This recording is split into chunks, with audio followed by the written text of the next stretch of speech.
Yo, what's going on, guys? It's Sunny. Sorry.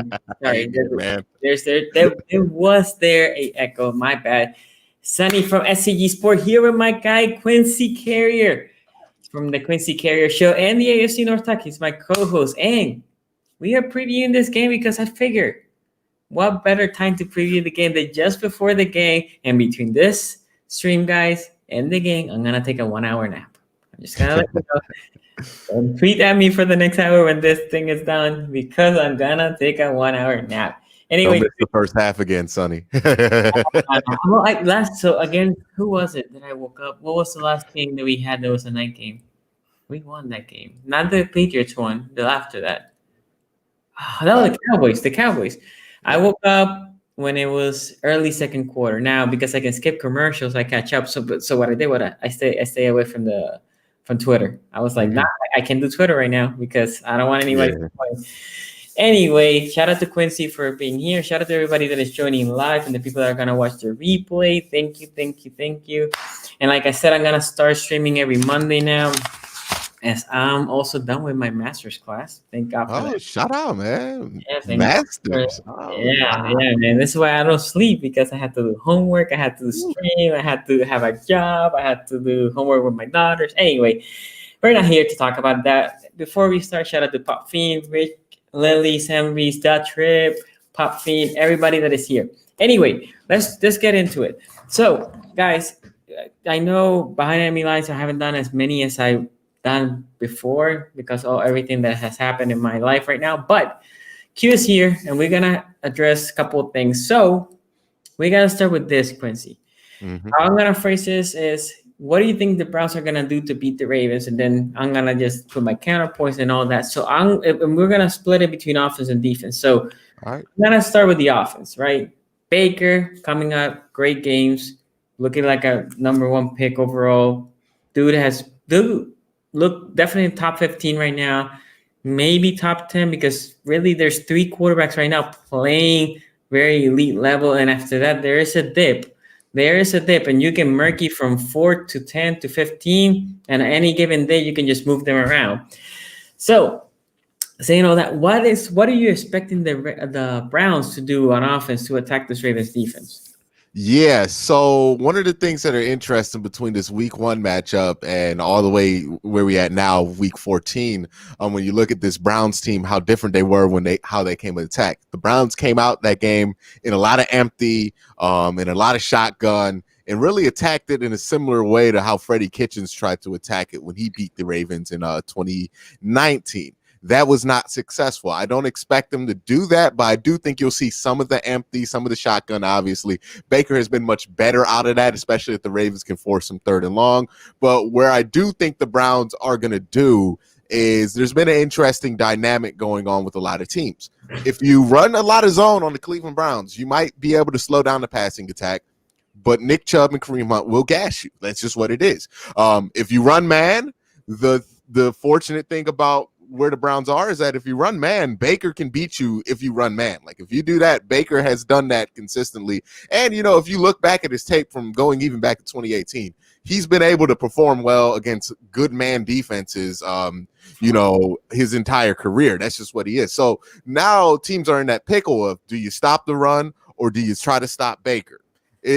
Most people go with stopping the run, but the Browns can be more explosive if you choose that, because Baker, again, he can air it out. He can get the ball downfield to all these targets. I think the Ravens are probably going to stick to man a lot and try to force Baker to beat them here, because that's what I would do if I had Marcus Peters and Marlon Humphrey there.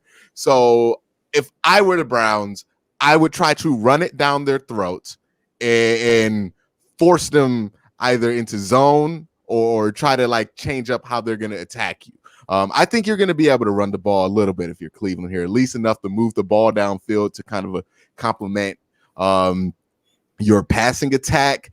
I get Calais Campbell. Well, I don't know if he's going to be back. I know he missed the practice here or there. He wasn't literally looking that great against Dallas, but you have full strength Brandon Williams, who again, Brandon Williams was not on the field when the Browns ran all over Baltimore. And whenever there's a big rushing performance against Baltimore, I don't think Brandon Williams has ever been on the field. He's a big difference when it comes to that. He is a massive difference. And the Browns have struggled against some of those strong interior threats when it comes to their run game there, especially with Wyatt Teller not getting a full weeks of practice since he was on the close contact list.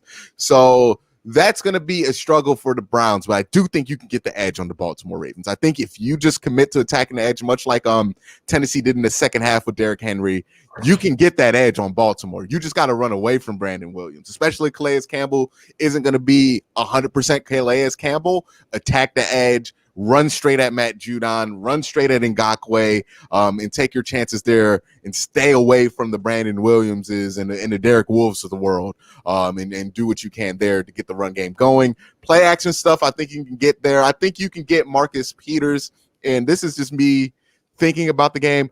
Baker has a long history of getting those back shoulders on Rashard Higgins a lot. He loves to do that. I think Marcus Peters might be aware of that. I wouldn't be surprised if the Browns and Rashard Higgins did like a fake back shoulder to try to get Marcus Peters to bite on it, because I think he will, and then try to beat him downfield with Higgins. Now, Higgins might not score on that play, but he might get a decent chunk there and take advantage of the aggressiveness. Now, you can tell me better than I know. I've watched Baltimore, but I haven't watched the film like you have, how aggressive they are.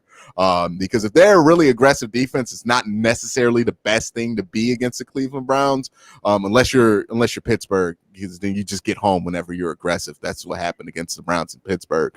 But yeah, for the offense, it's going to be a little bit of an uphill battle. Baltimore matches up much better against this offense than Tennessee did, obviously. The lack of a pass rush, though, and I say this about the Baltimore Ravens, it's kind of interesting. The Baltimore Ravens, on paper, that defensive line should be one of the best and best pass rushing defensive lines in football. You look at the names on that roster, you look at how many people they play on that line of scrimmage, that it should really be dominant. But unlike last year, where they didn't have some things on paper, but they came up through it when it came to playing the games. This year, it's all on paper for the Baltimore Ravens, but it just hasn't come through when it comes to that pass rush. You got Ngakoue, you got Judon, but the pass rush has been, I would say, marginally better, not significantly better. And then you're going up against a Cleveland Browns offensive line here that, I don't think a great offensive line really slows down a great pass rushing attack, but a great offensive line will shut down an average to good pass rushing attack, which is what has happened for the Cleveland Browns the last few weeks, why Baker hasn't been hit as much. So if Baker can get protected consistently against this defensive line, and you can have some success with the run game, the Browns offense is going to be able to move, because then you're talking about Baker and man with time. And I don't care how good your corners are against how bad the wide receivers are. The wide receivers eventually going to win out in that kind of situation. So if that happens, that's going to work there. I don't know how well the play action stuff will work there. Patrick Queen, I don't know how he has been. It's been a little bit up and down there, but I don't think he's the one really calling the shots there. You're trying to fool more of Chuck Clark. You can get him in the box. If you get Chuck Clark in the box, I think good things can happen for the Cleveland Browns. But as far as the offense goes, I think it's going to be an uphill battle, but it's a battle I think they can score with, because the biggest Achilles heel to the Cleveland Browns is a defensive line that can consistently get pressure. There's not that many of them in the NFL this year, so that's why the Browns have the record they have. But if you have that, you have a good chance. You match up well against the Browns. Baltimore has it on paper. They just haven't done it all season, so I don't know which team's going to show up. You know what I mean? Yep. No, I would say we don't have a pass rushing D-line. What we do have is a good D-line against the run when everybody's healthy. When everybody's healthy, we're really good against the run, just straight up D-line, right? Look, you said something that was very interesting, running in the edges. I think Judon is very underrated on that edge. He sets the edge very well, but Ngakoue is not. You can run in the edge with Ngakoue. It's like Ngakoue is not interested in that edge setting. He wants to get the guy. So definitely that's concern that. So let's talk about some of the things you said. I think the Baltimore Ravens are going to come in thinking we need to stop this run. Because if you do let Chuck Clark run all over you, game's over. You're gonna get tired. You're gonna get momentum. That O-line's gonna feel good. You're gonna get pushed. It's not good. It's not good, especially for a Ravens offense, which we're gonna discuss later, that hasn't been explosive this year. So defensively, I think they're coming to say we're gonna stop the run. Now that doesn't mean we're gonna shut them down. I agree with you, Quincy. There's still gonna be movements, and you will see a 7-yarder here, 12-yard there, 50. Chubb is, and I said this in the AFC North talk several times. Right, my opinion is a top 2 back right now this year. Delvin Cook for me is number 1, and Chubb will be number 2. And this is no disrespect to Chubb. The whole Cook right now is basically the offense over there in Minnesota. So thank you, Mr. Man, Myth, and Menace. Shout out to Sonny. Appreciate it, man. And so saying that means your receivers. If we can slow down this running attack, the receivers now become a big part, the other side of the corners for the Ravens.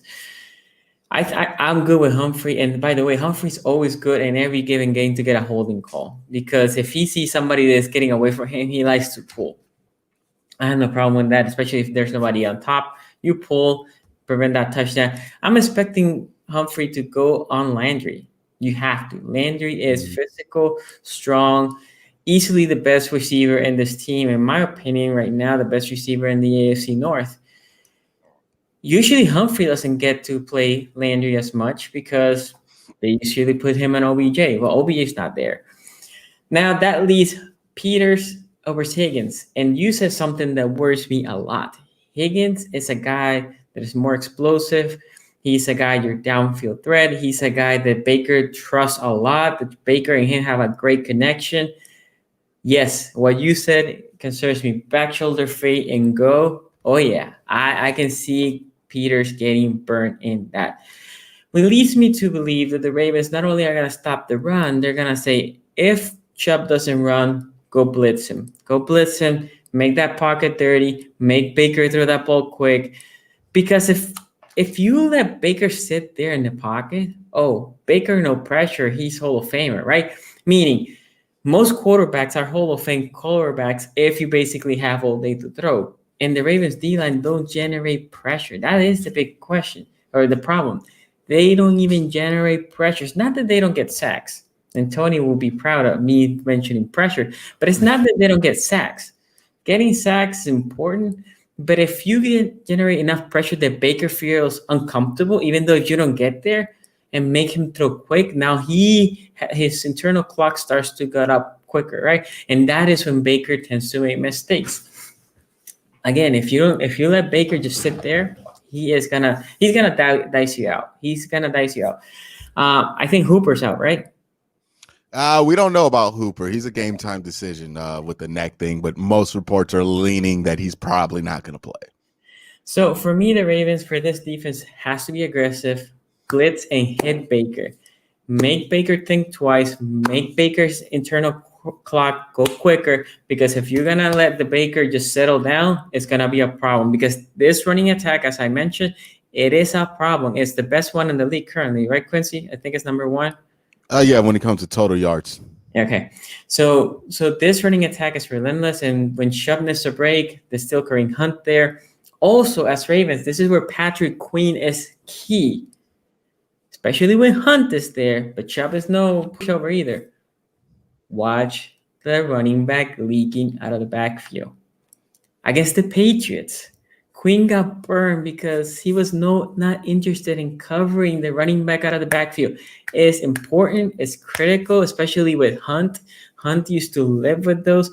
And they know Patrick Queen has been okay this year in coverage. He's explosive, but he has been okay. So it is important for the Ravens to gear and lock that out. So saying all that, I think it's going to be a battle.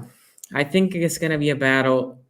And for me, this is the portion of the game that I'm more interesting about. Browns offense against Ravens defense on the other side, to be honest. Because it's going to tell. If this Browns offense can move the ball against this Ravens defense, even without Calais Campbell, we are healthy-ish on defense. We have way more injuries on offense than we do on defense. So there's not really that much excuses that, we're missing. No. B Will's there. Even if Collier is not there, the rest of the D line is pretty healthy now. Middle linebackers are there. Your corners, yes, Tavon not there. Smith may or may not play, but for the most part, your corners are there and your safeties are healthy. So from the opening the season to now, that defense is pretty much intact. So there's no excuses. This is a good offense from the Browns. This is the offense that 2 years ago we were talking from the Browns. They were gonna come and they were gonna be an explosive offense. You're seeing it now for the Browns. Stefanski has done the right scheme for this team. Stefanski is building the offense tailored to Baker, tailored to the running attack. And it's funny because in some sense, it's very similar to what we have with Kubiak. We didn't have the talent, obviously, that you guys currently have, but it's very similar to the type of offense that you guys run. And we know how that was Joe Flacco's best year, offensively and statistically. So obviously Baker feels very comfortable. So Ravens defense has to come in gear, because if the Ravens defense come and just shits the bed, oh, it's gonna be a long day in this Monday night. Anyway, let's shift gears now. Let's talk about the Browns defense. So Browns defense against the Ravens offense. What do you expect? How do you expect the Browns defense to attack the Ravens offense? What are you seeing? Any mismatch or anything that you can see for this particular game in a couple hours? Yeah, actually, if you ask me what side of the ball, like I think the Browns probably need to do three things to win this game, and I say two of them are on defense. I feel good about the two things I think they need to do on defense. I feel much better about that than the one thing, which is run the ball. Running the ball, I mean, we'll see what that's going to be like against Baltimore this week. But the other two things I have there, stopping the outside edge and being able to, contain deep plays. I think the Browns are going to be able to do that against Baltimore. The one thing the Browns can do, and it's the one thing that I think has been the biggest difference between the 2019 Ravens and the 2020 Ravens, is that up the middle run off that RPO. That was money in 2019 for the Baltimore Ravens. It would get them like 7-8 yards. It would just bail them out on third or second down. You know what I mean? All the time. It would drain clock. It would kill time of possession. It would absolutely just squeeze the life out of teams, like that one thing. And that one thing does a lot of different things for the RPO attack, because when you have that middle run being a threat, everything else in that RPO becomes so much more dangerous, because now if you're a middle linebacker, you're crashing down to stop the inside run. All of a sudden the ball gets pulled out, thrown over top of your head to Mark Andrews. Or if you're like, okay, we're going to keep Mark Andrews covered with your linebackers, we're going to bring the DBs in on the edge to crash into the middle to stop the run up the middle. Okay, Lamar just pulls it up and runs to the middle where absolutely nobody is there. It is a absolute game changer for that RPO attack when you have the middle of the offensive line getting that push consistently and at an elite level like Baltimore did last year. This year, at times it's been good. Other times it's been just bad. And it at no point during this season, I think it's been elite like it was in 2019. So that has been a massive problem for this Baltimore Ravens offense, and why I think the RPO attacks just aren't working the same, as well as not having the same depth at the tight end position, and then also doubling down on wide receivers who probably just aren't a great fit for what the Ravens are asking them to do. You look at the defensive line. You got Myles Garrett there. Olivier Vernon's really good against the run. Larry Ogunjobi's been playing well. And what I expect the Browns to do is play with a lot of five-man fronts and just spread that line of scrimmage out, because the Baltimore Ravens love to run off tackle. They love to go to the edge. They love those run plays, especially Lamar. Obviously, Lamar would love to run to the edge. You wouldn't run your quarterback up the middle. But if you spread that line of scrimmage out as far as possible, and you have athletes like Olivier Vernon and Myles Garrett on each side of the field, that's going to severely limit the amount of space that Lamar's going to have to cut up field on those runs. And then it also gives the DBs more time to come down and attack and be able to get a hold of Lamar and to slow some of these runs down. And hopefully the ideal is you put them behind the sticks a couple of times, force them to, rely on Hollywood Brown or Miles Boykin or, their receiving threats. You force them to rely on that. And the more you force them to do that, the more stagnant the offense is going to look, the less rhythm they're going to have. And, the more they have that kind of, I don't know what the word would be to describe it, but it just doesn't feel like it's just working at a top level. So if I were the Cleveland Browns defense, that's what I do. One of the things I think is much different than the first meeting is the situation covering Mark Andrews. The Browns linebackers have actually been pretty good in coverage ever since that game. And they played some good coverage tight ends. I'm sorry, I'm stumbling. They played some good coverage tight ends, and that's mainly due to the play of Malcolm Smith. Malcolm Smith did not see any snaps, I think, against Baltimore that weren't special team snaps. After that game, he got a ton of snaps against Cincinnati. It's been a completely different story when it comes to covering tight ends when he's in there. Now, we'll see how much he holds up. Mark Andrews is a beast. If there's somebody who comes close to being Travis Kelce, I think it's Mark Andrews, even though he has the occasional dropsies at a time that could be a little bit inconvenient, but nothing like Ebron. No. But, it's so that's going to be interesting to see how they hold up. And in the corners on the outside, maybe you try to attack.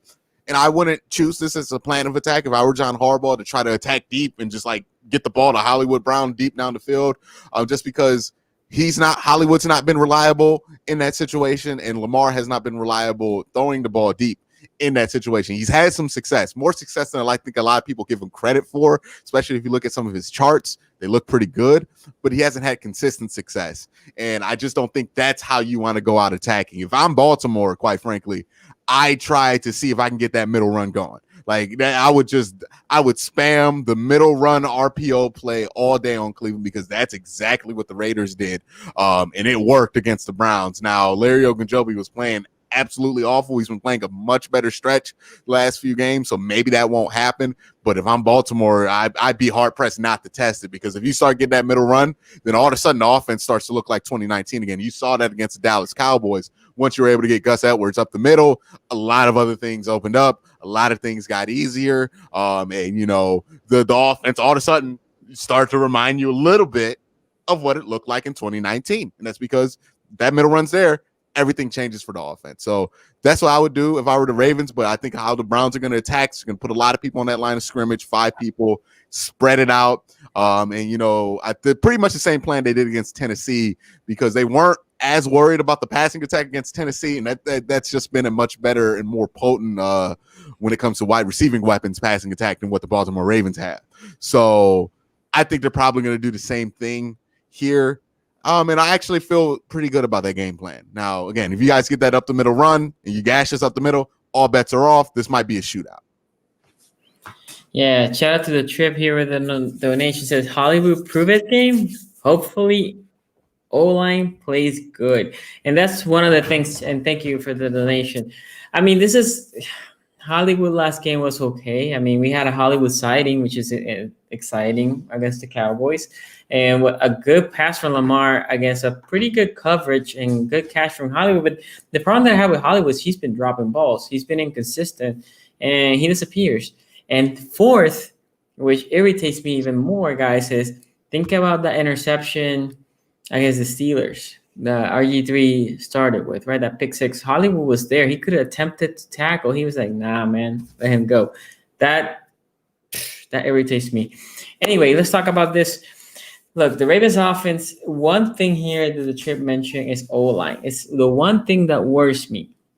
How is this O-line going to hold? I would say the O-line, for being basically mostly backups in all their position, has been okay, right? The center has been playing solid. Left guard's the only one that is a starter as the season started in that position. And then obviously Orlando was the starter on the right tackle. He's in the left tackle. But how can Orlando Brown hold down Myles Garrett? That's worrisome for me. And then if Myles Garrett moves to the right side, even worse, because a rookie third-round pick, I don't know, coming out of injury. Basically, the right tackle, if you watch the game for the Baltimore Ravens, the right tackle is a carousel during the game. You will see Phillips here for 5 snaps, and you see Fluker there, and then you see the other dude that is not with Baltimore anymore.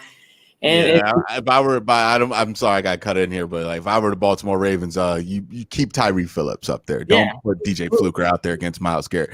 DJ Fluker, the exact kind of guy Myles Garrett usually, like, even if they're good, like a Villanova, it's a good version of what DJ Fluker is, which is a big old dude with slow feet.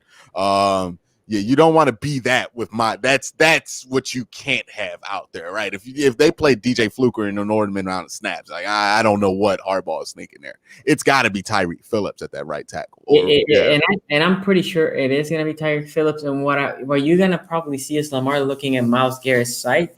And if you see, because the reality is Phillips has quicker feet. OBJ, as we call him here, Orlando Brown Jr., he has slower feet. He's just a big dude. He's so massive that the guys take a while to go around this massive dude. If Myles Garrett beats him, which will happen, you should see Lamar attacking that side and running, right? So, look, O-line is critical. If the O-line comes, this is absolutely trash. I don't think there's any way we can beat them. This is true pretty much in every game against any team. Now, this offense, I will say what Quincy said here is preach. Think about the last couple of games, how the Ravens had success. Think about the game against the Steelers. Before RG3 got injured, and then after RG3 got injured, they stopped running with him. We were gashing them through the middle. Think about Lamar against the Cowboys and that offense. But Cowboys is an outlier because the defense is bad. But go back to Tennessee. Since J.K. Dobbins has been taking more snaps, you can see how this running attack has been developing, has been moving.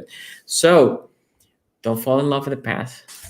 Run the ball. This also will help the defense because Cleveland is also going to try to run the ball. So this helps the defense stay fresh as long as the offense stays on the field.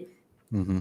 The other thing is it brings another element, right? Because of misdirection on the run, you get the linebackers guessing, which is a big part. Now, if you get let's take what you said about face value Smith, right? Let's say he's in a zone, he gets peeking out because Lamar might take it, right? Or may give it to Gus. Now you get Andrews going and leaking behind him, and that's how you can get Andrews involved in the game. It's important to Andrews having a big game. Andrews has had big games against Cleveland in the past 3 games. He's been there. And I will say the same thing for Landry. I mentioned this in the AFC North talk. Landry and Andrews, both from each team, have had big games against the other team. In the case of Andrews, not as many catches, but he has touchdowns. Landry doesn't have catches, but very big volume catcher. We talk about 7-8 catches in pretty much in all of those games. So getting Andrews going is important. If Hollywood Brown, for some reason, gets going in this game, that's just an added bonus, right? Because now if you get Hollywood Brown in a deep pass, it only takes one, guys. If you get Hollywood Brown and a skinny post or just a go route and you 30-yard pass catch, but now Cleveland's like, okay, well, now we can't just be sitting here not expecting a deep throw because as soon as we see them in, they're going to try to go for Hollywood.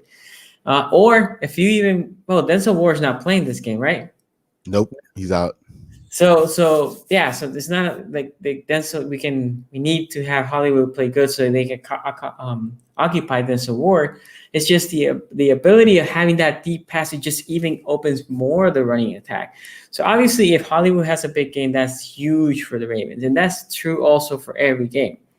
Now, how I think the Ravens are going to attack, again, running through the middle, occasional stretch runs, running away from Myles Garrett because Myles Garrett is fantastic against the run, very underrated. People don't talk enough about his ability to stop the run.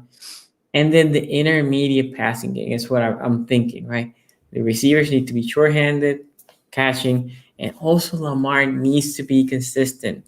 He needs to be consistent. For some reason, he is way better throwing the ball on the run than he is just setting it down and just passing.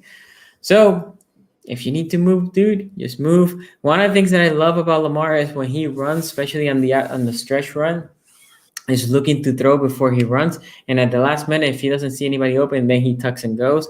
That helps a lot because if there's somebody watching a man, they're going to be attracted to Lamar and throw it. Also, on offense, you cannot turn the ball over. I'm thinking whoever wins the turnover battle is probably going to win this game. Baker has been taking care of the ball lately. Lamar hasn't. So Lamar has to be taking care of the ball if we have any chances of winning this game. So I think overall, this should be a good match overall. I think It's kind of come down who does the little details right. D-line of the Ravens, can they push over that offensive line of the Browns? On the other side, can the offensive line of the Ravens hold that defensive line of the Browns just enough for Lamar to have success? What running game gets going? What receiver has a big game? That includes tight ends. And I think that's what's going to come down. I don't think it's going to come down to special teams, but it could happen. Tucker missed a chippy last week, which is good because he got that out of the way. Hopefully, he doesn't miss any more for the rest of the year. I know Cleveland has had issues with kickers before, but I believe the latest kicker has been consistent. Right? Q? I mean, he hasn't been asked to do much outside of like, the offense has been good this year. So it's not like he's asked to kick 40, 50-yard field goals, but, he makes his extra points. And again, this is a point I made on AFC North talk about Austin Seibert, who got fired after the first game against Baltimore when he missed 2 extra point and a field goal. My point with the Cleveland Browns was always, you don't need a great kicker. You do not need Justin Tucker if you're the Cleveland Browns, because you should not have to kick the field goals a lot. Like, your offense should be good enough to score. And if you need to kick a field goal, it's probably going to be within 20, 30 yards. So he has been serviceable in that area. He's been good there. I think some fans think I downplay his success. It's just, I know he has not been asked to do that much. And I don't want to see him be asked to do that much, because nobody, unless you have Justin Tucker, wants to see their kicker be asked to do a ton. It's just not a comfortable place you're going to be at, no matter who your kicker is, unless he's Justin Tucker or like Vinatieri in his prime. Yeah, no, I agree. Even when you have Tucker, getting Tucker out means, unless it's a game-winning position, is your offense didn't score 7, right? That's what it means. It's scoring 3. And the reality is, the more you see Tucker, the less confident you feel about your offense. It could be that you're moving the ball well, but you won those 7 points.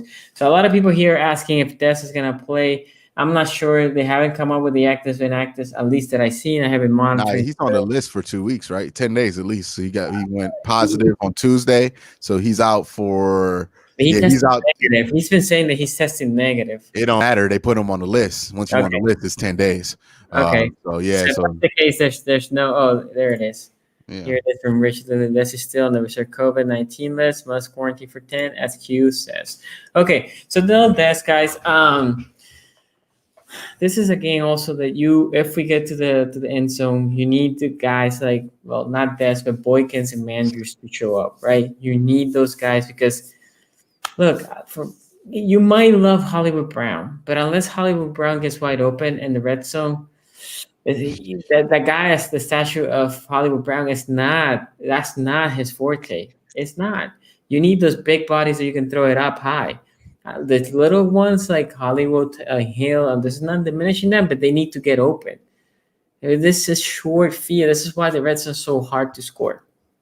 Anyway, anything else that you think it might happen in this game? And I know you don't do score prediction, but any predictions you want to throw out before we let this go? Yeah, one thing I want I think a lot of people have been predicting like a big game for Myles Garrett. I actually think the opposite. Not because Myles is going to play bad, but just because one of the things you did mention, you don't want to be over aggressive with your pass rush when you're playing Lamar Jackson. I think what they're going to want to do is kind of just get him out wide and get him out spry. You know what I mean? Just set him out wide and just read and react from that point. I'm pretty sure if it's Tyree Phillips or God forbid it's DJ Fluker on him for the Ravens, he's going to be able to pull his man where he needs to and dominate his shoulders to get to either part of the pad he needs to. So if Myles knows he can do that, I think the better play for Myles would be to get wide, see where Lamar is going with the ball, and then if he runs, you're ready. But you don't want to be vacating the spot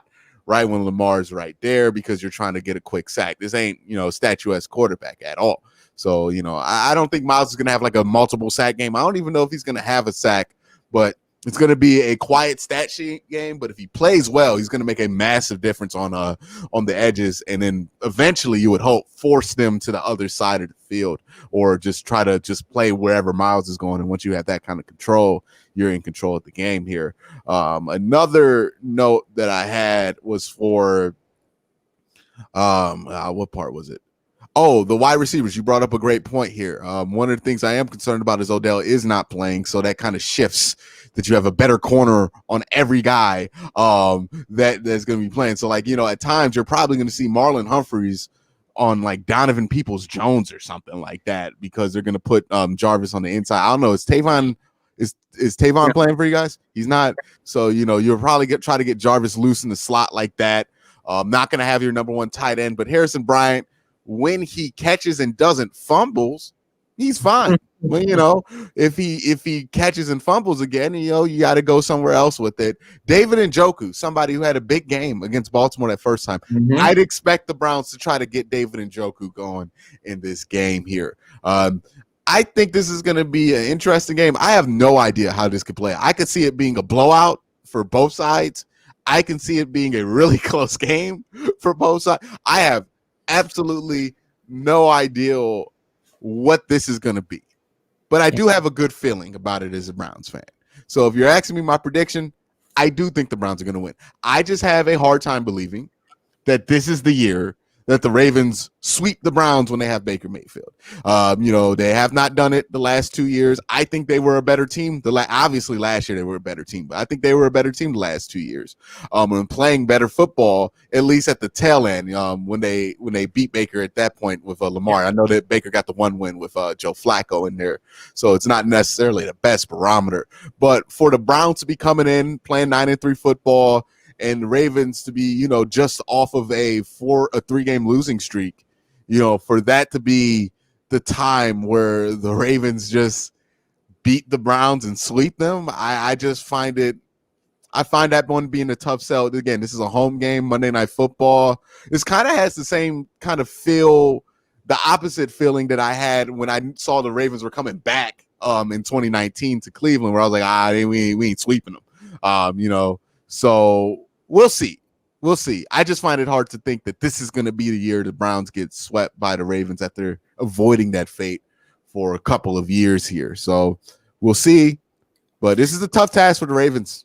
I understand why the Browns fans are confident. Me and Quincy were talking. And think about how all three top teams in the AFC North are playing. You can argue that the Browns are playing the best ball of all three right now. Obviously, the Steelers are stumbling a little bit right now. And the Ravens have been, until we play the Cowboys, we've been up and down for the most part.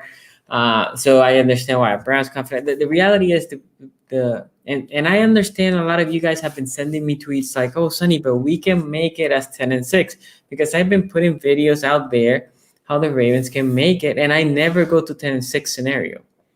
There's a reason. At 10-6, you need a lot of things to happen. Second, do you think you deserve being in the playoff at that point? I mean, 10-6 is a good record, but you need to be the Browns. This is also at a point to use, like, Browns are a playoff team. I don't think anybody at this point says the Browns are not a playoff team. So this win for you is showing yourself, like, I can beat playoffs team, right? We haven't beat any playoff teams since we beat the Colts, right? And we lost to the Patriots in during this process.